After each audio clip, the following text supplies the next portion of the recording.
Hello, my name is Stewart Harris. I'm a professor at the Schulich School of Medicine and Dentistry at Western University in London, Ontario, Canada. My name is Alexandria Ratzki-Leewing. I'm a PhD candidate in the Department of Epidemiology and Biostatistics at Western University in London, Ontario, Canada. So back in 2015, our research team out of Western University conducted a study called the InHypoDM study. And this study had two primary objectives. The first was to understand the real-world population-based incidence of hypoglycemia in individuals with type 1 diabetes and type 2 diabetes.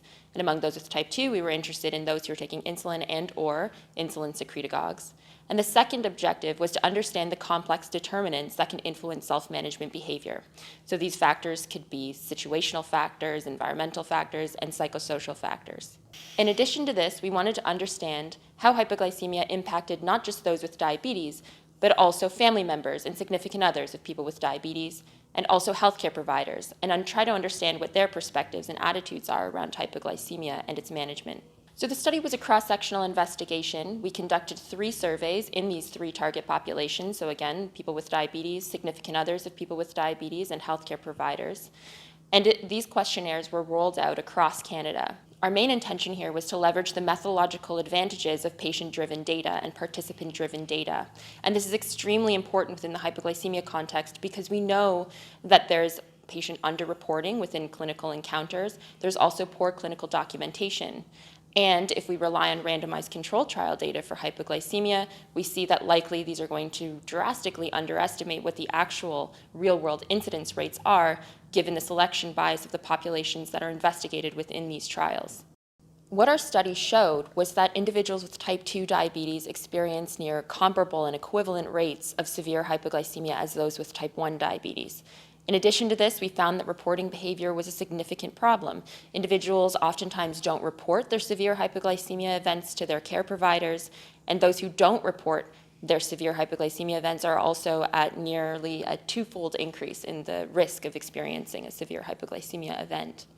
We also found that non-severe hypoglycemia was the most important predictor of severe hypoglycemia, which suggests that greater attention and clinical strategy should be directed towards the management of non-severe hypoglycemia.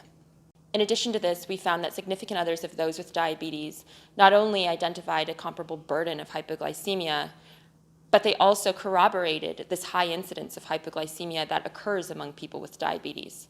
So these real-world population-based estimates that we were able to derive from the InHypoDM study add to the reliability of the estimations of hypoglycemia that currently exist. So far we have data that have been collected from randomized control trials. We also have data that have been collected from EMRs, medical records, et cetera, and large databases.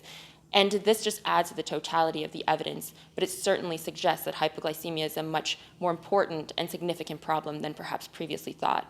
So it's really interesting that the data that we published has had substantial pushback by clinicians across the country when we have shared this data. Certainly it's changed my practice. I'm much more cognizant of patients' experience around hypoglycemia. It really highlights the fact that in many circumstances, patients don't come forward and tell their clinicians that they're having hypoglycemia. Particularly in primary care, it's often not even asked, even though they're on insulin or they're on with type 2 or on insulin and secretagogues, and they're experiencing hypoglycemia. So even in my own practice, it's changed the way I practice in a diabetes clinic, where I am much more inquisitive about not just asking if you had hypoglycemia, but getting at some of the symptomatology, because often people will dismiss it. One of the big challenges, I think, across practice, whether it's primary care or specialty care, is an attitudinal sense that mild to moderate hypoglycemia is not a big deal. People have to live with it, and it has no significant implications. And certainly our study has highlighted, as Alex noted, very high rates, not just in the type 1, but in the type 2 diabetes patient population around hypoglycemia, and high rates, equivalent incidence, annualized incidence rates of severe hypoglycemia. And this is probably what we've had the most pushback from clinicians, not believing that in fact the annualized rates of severe hypoglycemia in type 2 are equivalent to those of type 1. We're not the only ones that have ever demonstrated this. There are other population-based trials, but it really speaks to the importance and relevance of getting the patient's story and getting their input as to what the burden of hypoglycemia is, including, incidence rates and the other impact that it has on themselves and significant others, as Alex has already alluded to.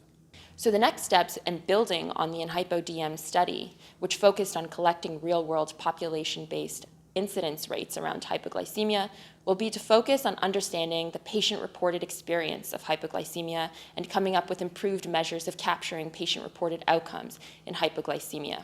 This will involve improved capture on the burden that hypoglycemia has on the individual, really truly identifying what that patient experience is, and also the real-world factors that can contribute to an increased risk of hypoglycemia. And then we can start to collect more accurate and reliable information on the real-world population-based risk factors of hypoglycemia.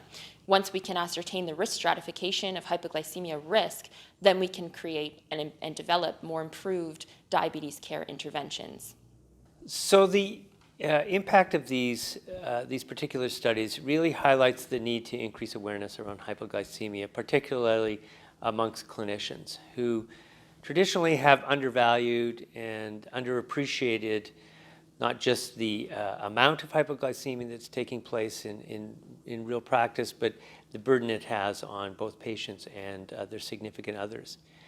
So one of the challenges now is to increase awareness amongst clinicians to take hypoglycemia is serious, especially mild to moderate, because mild to moderate hypoglycemia is what indeed can predict future hypoglycemia and severe hypoglycemia.